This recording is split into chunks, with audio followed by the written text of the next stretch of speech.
कहानी की शुरुआत में हम ममीज की दुनिया देखते हैं जहां रेस चल रही होती है। इस रेस का चैंपियन काफी अरसे से थ्रेड है जिसे लोग काफी पसंद करते हैं, लेकिन इस बार थ्रेड के लिए रेस जीतना मुश्किल हो गया था क्योंकि इसकी गाड़ी का व्हील टूट जाता है। इस बार कैसे तैसे करके थ्रेड ये रेस जीत जाता है। सीन शिफ्ट होता है हमें एक सिल्वेस्टर नामी आर्कियोलॉजिस्ट को दिखाते हुए, जो कि नेफियर नामी क्वीन का ताबूत यानी कोफिन की तलाश में था ताकि वो इसे अपने म्यूजियम में रख सके। आखिर वो नेफियर क्वीन का ताबूत ढूंढ लेता है। जब वो इस ताबूत को खोलकर देखता है तो इसके अंदर मम्मी नहीं होती। सिल्वेस्टर ये देखकर बहुत ही हैरान होता है। अब इसे एक अजीब सा बग दिखाई देता है जो कि इस दुनिया का नहीं लग रहा था। सिल्वेस्टर ताबूत को गौर से देखता है तो इस पर इसे कुछ लिखा हुआ दिखाई देता है, जिसे डिकोड करने के बाद इसे पता चलता है कि मम्मी की दुनिया जमीन के नीचे है और ये ताबूत वहाँ जाने का रास्ता है। दूसरी तरफ हम थ्रेड को देखते हैं जो कि रेस जीत चुका था और अपने बहुत से फैंस को ऑटोग्राफ दे रहा था। यहीं पर एक लड़की से पूछती है कि क्या तुम मुझसे शादी करोगे,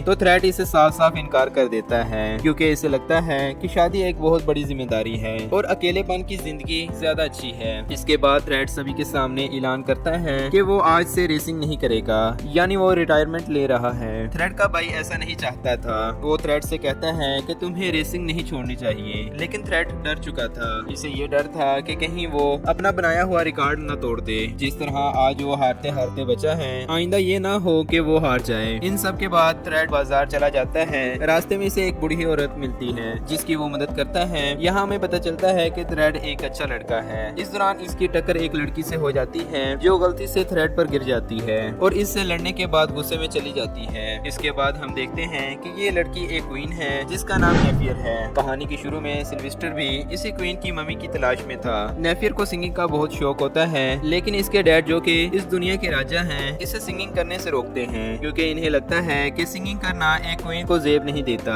यहाँ पर नेफियर को पता चलता है कि इसके डैड इसकी शादी करने वाले हैं। नेफियर शादी नहीं करना चाहती थी, इसलिए वो शादी से साफ साफ इनकार कर देती है, पर इसके डैड इसे समझाते हैं कि हर क्वीन के लिए शादी करना बहुत जरूरी है। अब रस्म शुरू हो जाती है जिसमें नेफियर के डैड मैजिक के जरिए एक परिंदे को जिंदा करते हैं जो कि आग का बना हुआ होता है और वो नेफियर के लिए एक परफेक्ट लड़का ढूंढने के लिए निकल पड़ता है। दूसरी तरफ हम देखते हैं कि थ्रेड अपने काम में मसरूफ है और इसका भाई अपने टॉय के साथ खेल रहा होता है। गलती से इसके भाई का टॉय जादुई परिंदे के साथ टकरा जाता है, जिस वजह से वो परिंदा इनके घर गिर जाता है। राजा और इसके सभी सिपाही ये समझते हैं कि परिंदे ने लड़के को चुन लिया है और सिपाही थ्रेड को उठाकर राजा के पास ले आते हैं। थ्रेड को लग रहा था कि इससे कोई गलती हो गई है, जिस वजह से इसे उठाकर राजा के पास ले आए हैं। यहाँ आने के बाद थ्रेड को पता चलता है कि इसकी शादी होने वाली है, वो भी क्वीन नेफियर से। थ्रेड शादी से नाखुश था और वो इनकार करने ही वाला होता है कि इसे बताया जाता है कि अगर तुमने शादी से इनकार किया तो तुम्हारी जुबान और आंखें निकाल दी जाएंगी। थ्रेड को दोनों तरफ मौत नजर आ रही थी। आखिर थ्रेड डर के मारे शादी के लिए राजी हो जाता है। इसके बाद राजा थ्रेड को एक रिंग देता है जो कि इसने शादी के दिन तक संभाल कर रखनी होती है। फिर दोनों को अकेला छोड़ दिया जाता है ताकि वो एक दूसरे को जान सकें। यहीं पर इन दोनों को भी पता चल जाता है कि ये दोनों इस शादी के लिए राजी नहीं हैं। और अब हम देखते हैं कि यहाँ पर आर्टिफिशियल तरीके से दिन और रात तब्दील होते हैं। इसके बाद थ्रेड नेफियर को गुड बाय कहकर चला जाता है। थ्रेड का भाई इस शादी से बहुत ज्यादा खुश होता है क्योंकि इसके भाई की शादी एक क्वीन से होने वाली है, जिस वजह से वो बहुत ही ज्यादा अमीर हो जाएंगे और इसे राजा के महल में रहने का मौका भी मिल जाएगा। इसका भाई इस रिंग को देखने के लिए इसे मांगता है, पर थ्रेड इसे रिंग दिखाने से इनकार कर देता है और इस रिंग को अपने घर में एक सेफ जगह रख देता है ताकि इसे कोई भी चुरा ना सके। दूसरी तरफ सिल्वेस्टर अपने एक रोबोट को थ्रेड के घर में कीमती सामान चुराने के लिए भेज देता है। सिल्वेस्टर के हेल्पर रोबोट का रिमोट कंट्रोल लेने पर झगड़ने लग जाते हैं, जिस वजह से रोबोट आउट ऑफ कंट्रोल हो जाता है और सारी चीजें इधर उधर गिरा देता है।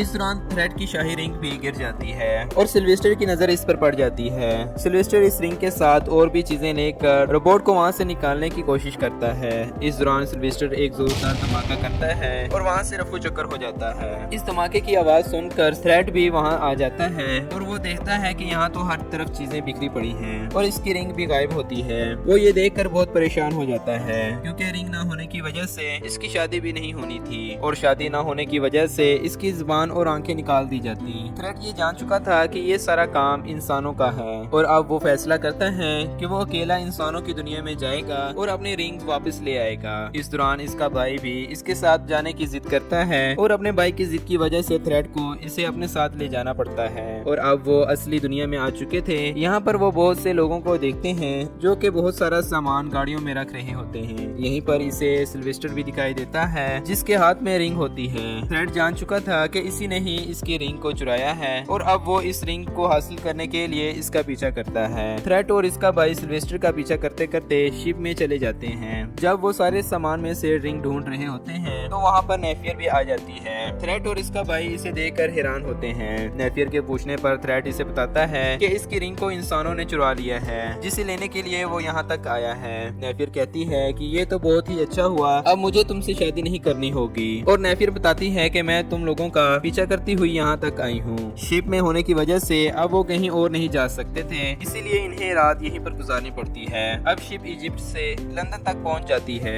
लंदन पहुँचने के बाद वो सब कुछ देखकर हैरान हो रहे होते हैं क्योंकि वो बहुत ही पुराने दौर में रह रहे थे। अचानक थ्रेड को सिल्वेस्टर नजर आता है और वो सब इसकी गाड़ी में छुप जाते हैं। सिल्वेस्टर ने अपनी मोम से वादा किया होता है कि वो इन्हें म्यूजिक शो में लेकर जाएगा। अब ये लोग एक थिएटर के सामने उतरते हैं। यहाँ इन तीनों को कुछ इंसान देख लेते हैं। इन इंसानों को लगता है कि ये एक्टर हैं जिन्होंने मम्मीज का कॉस्ट्यूम पहना हुआ है, इसीलिए वो सब इनकी तस्वीरें लेने लग जाते हैं। थ्रेड, इसका भाई और नेफियर समझते हैं कि ये इंसान इन पर अपने हथियारों से हमला कर रहे हैं। जब इंसान इनकी तस्वीरें देखते हैं तो इन तस्वीरों में इनकी असली तस्वीर नहीं होती बल्कि इनकी मम्मी वाली तस्वीर होती है। इंसान ये सब देखकर डर कर वहाँ से भाग जाते हैं। अब नेफियर और थ्रेड शो में पहुँच जाते हैं। शो के अंदर इन्हीं जैसे और भी बहुत से लोग होते हैं। वो असली मम्मीज नहीं होते बल्कि इन्होंने मम्मीज की तरह का कॉस्ट्यूम पहना हुआ होता है। अब शो शुरू हो जाता है। एक लड़की जो कि नेफियर का किरदार अदा कर रही होती है, इसके हाथ में वही रिंग होती है जो कि थ्रेड और नेफियर को चाहिए थी। नेफियर इस रिंग को देख लेती है और इसे लेने के लिए इन्हीं के साथ गाना गाने लग जाती है और इस लड़की के हाथ से रिंग ले लेती है।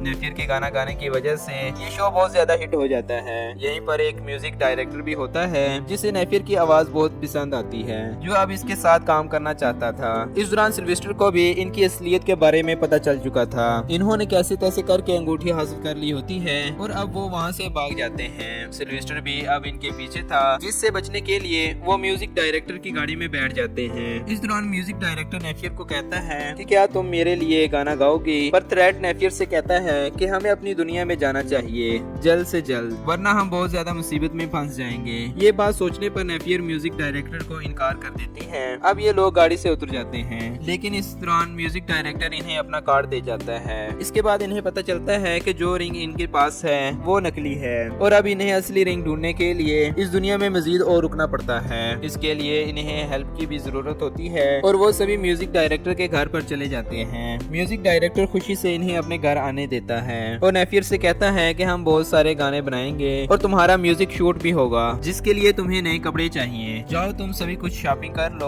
और वो अपना क्रेडिट कार्ड इन्हें दे देता है। नेफियर और थ्रेड शॉपिंग के लिए चले जाते हैं, जहाँ इन्हें बहुत ज्यादा मजा आता है। वो डिफरेंट कपड़े ट्राई करते हैं। अब वो दोबारा म्यूजिक डायरेक्टर के घर आ जाते हैं, जहाँ ये म्यूजिक रिकॉर्ड करने वाले होते हैं। थ्रेड नेफियर से कहता है कि तुम ऐसा मत करो, हमें अपनी दुनिया में जाना चाहिए जल्द से जल्द। लेकिन नेफियर कहती है कि मैं बचपन ही से गाना गाना चाहती थी और अब मुझे मौका मिला है, ये मौका मैं गवाना नहीं चाहती। ये बात सुनकर थ्रेड भी मान जाता है और वो कहता है कि ठीक है, मैं तुम्हारे साथ हूँ। एक के बाद एक नेफियर के कई गाने शूट होने लगते हैं और लोग भी इसकी आवाज पसंद करने लगते हैं। नेफियर कुछ दिनों में ही बहुत ज्यादा मशहूर हो गई थी। इंटरनेट की वजह से इसकी पब्लिसिटी और भी ज्यादा बढ़ गई थी और इसी वजह से ही सिल्वेस्टर को भी इनकी लोकेशन का पता चल जाता है। दरअसल सिल्वेस्टर इन्हें पकड़कर अपने म्यूजियम में रखना चाहता था ताकि लोग दूर दूर से इन ममीज को देखने के लिए यहाँ आए और ये अच्छा खासा पैसा कमा सके। और इसी वजह से सिल्वेस्टर हर हालत में इन्हें पकड़ना चाहता था और होता भी ऐसा ही है। सिल्वेस्टर नेफियर को किडनैप करके अपने साथ ले जाता है।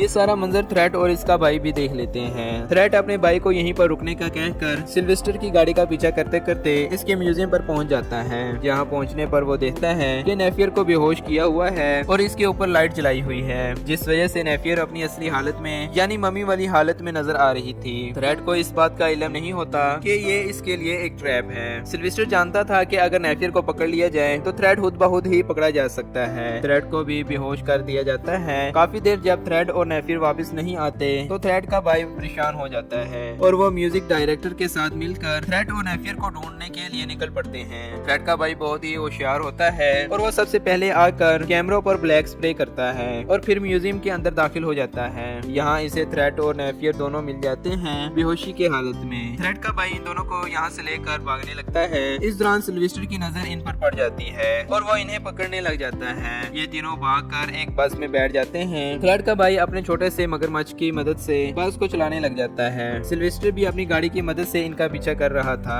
इनके सामने एक ऐसा ब्रिज आ जाता है जिसे पार करना नामुमकिन था। ये लोग सामने पानी में गिर सकते थे और तभी थ्रेड अपने भाई को गाइड करता है और कहता है कि पहले तुम फुल स्पीड करो और फिर अचानक से ब्रेक लगा देना। ऐसा करने से ये सभी बच जाते हैं पर सिल्वेस्टर नहीं बच पाता, वो पानी में फंस जाता है। ऐसा करने पर सिल्वेस्टर से इनका पीछा छूट जाता है। थ्रेड के भाई ने म्यूजियम से निकलने से पहले असली रिंग भी ले ली होती है। आखिर ये अपने मकसद में कामयाब हो जाते हैं और अब वो अपनी दुनिया में जा सकते हैं। लेकिन थ्रेड जाने की जल्दी नहीं दिखाता। वो नेफियर से पूछता है कि इस जगह ने तुम्हारे सभी ड्रीम्स पूरे किए हैं, बताओ तुम क्या यहाँ रहना चाहती हो। इस टाइम नेफियर को अपनी दुनिया में जाना ही बेहतर लगता है। ये सभी इस टाइम लंदन में होते हैं, इसलिए म्यूजिक डायरेक्टर की मदद से वो एक फ्लाइट में छुपकर इजिप्ट जाने लगते हैं जहाँ से वो अपनी दुनिया में जा सकें। जिस फ्लाइट में ये जा रहे होते हैं इसमें सिल्वेस्टर और इसके साथी भी होते हैं। थ्रेड, इसका भाई और नेफियर अपनी दुनिया में पहुँच जाते हैं। इस सारे सफर के दौरान ये दोनों एक दूसरे को पसंद करने लग जाते हैं लेकिन बताने से घबरा रहे होते हैं। इसके बाद हम देखते हैं कि सिल्वेस्टर एक बड़ी क्रेन की मदद से इनकी दुनिया पर हमला कर देता है और राजा के महल में जाने लगता है।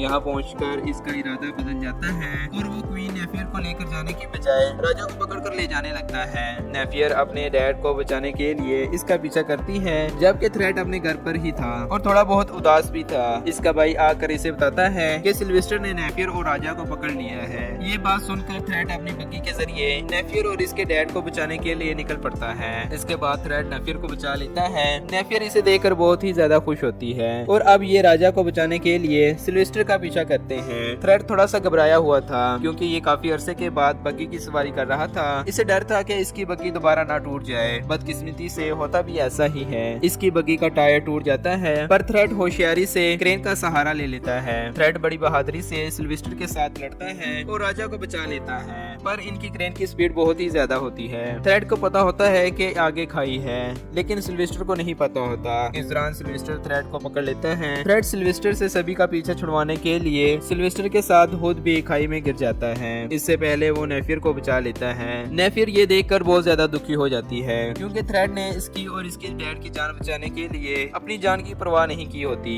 अचानक थ्रेड ऊपर आ जाता है। दरअसल इसने नेफियर की रिंग को एक धागे से बांधकर अपने गले में पहन लिया था और इसी धागे ने इसकी जान बचाई होती है क्योंकि वो धागा एक बड़े से पत्थर के साथ अटक गया था। इसे जिंदा देखकर नेफियर इतनी खुश होती है कि कोई हिसाब नहीं। यहीं पर ये एक दूसरे को अपने प्यार का इजहार भी करते हैं और इसी वजह से अगले दिन इनकी शादी हो जाती है। नेफियर अपनी शादी के दिन गाना गाती है पर इसके डैड इसे नहीं रोकते और सभी लोग इसका गाना एंजॉय कर रहे होते हैं। इसी के साथ इस मूवी का इख्तिताम होता है। अगर आपको इस मूवी की एक्सप्लेनेशन अच्छी लगी तो आप इस मूवी को जरूर लाइक करें और दोस्तों के साथ शेयर करें। अगर आप इस चैनल पर नए हैं तो इस चैनल को सब्सक्राइब और घंटी के बटन को ऑन कर दें ताकि आने वाली हर वीडियो आप तक आसानी से पहुंच सके।